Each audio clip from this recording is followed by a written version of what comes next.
Hiya, Honest Discussioner here. I've been meaning to tell this story for a while. I tried before, but it took too long, so I'm going to have to try to shorten it. This is the story of my Catholic experience, and I can't think of a better way to do it than with a glass of bourbon. I'll spare you the details. Just know this is Knob Creek, and it's really good. Anyway, I'm not exactly sure where I stand on Catholicism this day. This isn't going to be a rant against Catholicism in and of itself, or especially not Catholics, just about my experience. This is probably going to be a rant against a certain organization, definitely against a certain person. But I don't know where I stand with Catholics because on the one hand they accept evolution and they seem to actually have a genuine appreciation for science. Then on the other hand there's the whole, infallible hope thing and the priests with the boys thing, and confession, divine grace and all that stuff.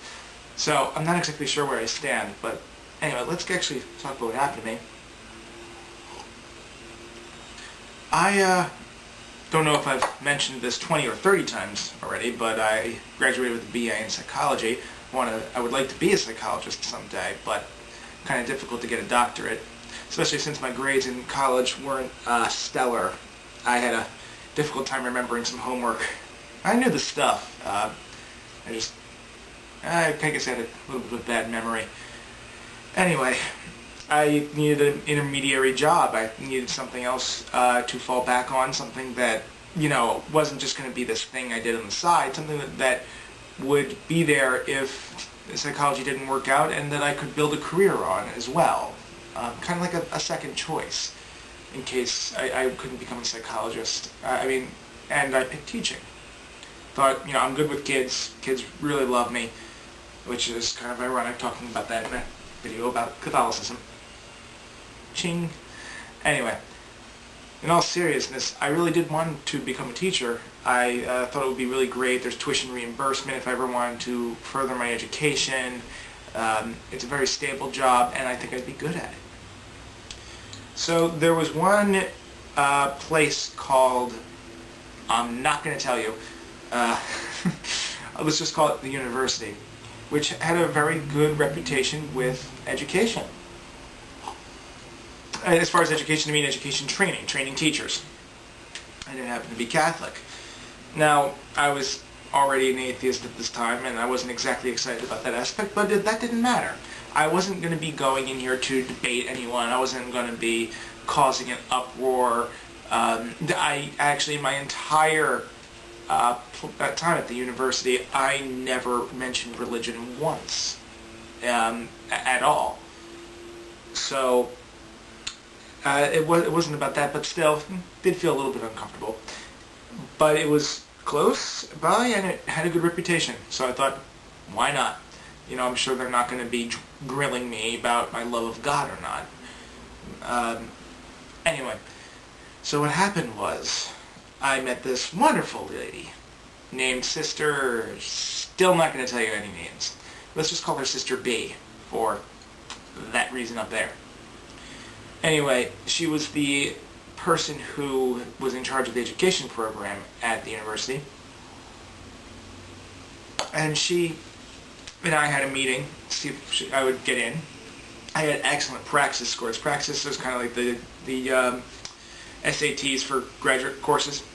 And they were phenomenal. I think I got like 2 questions wrong in the whole thing. But my GPA wasn't that great, and she asked me about experience. I told her that I had been a junior counselor at a camp for 2 years, and we were talking, and she asked me, when did this actually happen?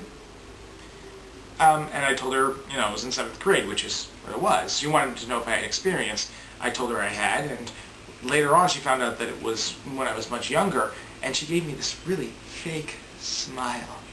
Really? And she said, isn't that nice? And then she went on to tell me that I don't have enough experience. It was incredibly obvious that she wasn't happy that I hid that it was an earlier experience, but, I wasn't trying to be a bastard or anything like that. I was just telling her like it is. And she told me that, sorry, can't let you in, don't have enough experience. And I really wanted in. So I begged and I said, come on, there's got to be some way that I could get some experience, something I can do, she gave me 30 days. December 3rd to January 11th, so a little more than 30 days to get 40 hours of experience. And I can tell you, it's really difficult to get elementary schools to let you spend 40 hours in a little more than a month during the Christmas season. But I did. I actually got 45 hours. And she let me in, and we had a talk, and she criticized me a little more because I had mentioned that, Ritalin might be a little overprescribed, and she said, well, not everyone believes that, and it's wrong to say it. Maybe I'm paraphrasing, I don't know, but anyway. So I took classes. First semester was actually pretty fun.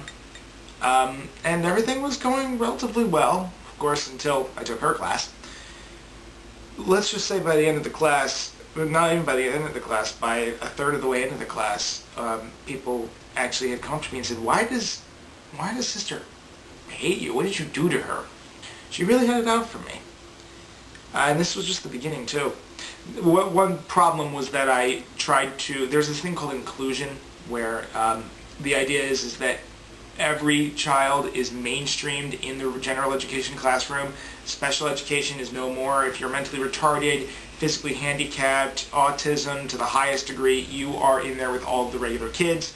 And there's a whole list of reasons why they think this is a good idea. And there's people who oppose it.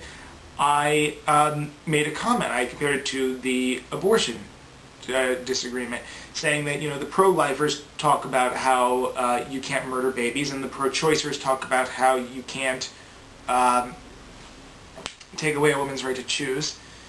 And nothing's ever going to get solved as long as everyone keeps talking about how they're right and they don't address the other person's side, which is what the inclusion people do.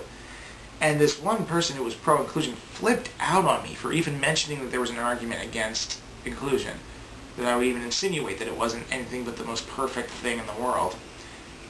And I got criticized for a lot for making that comment. And everyone made these insinuations that I was actually making an argument for both sides. Whichever side they didn't like, I was obviously for that side.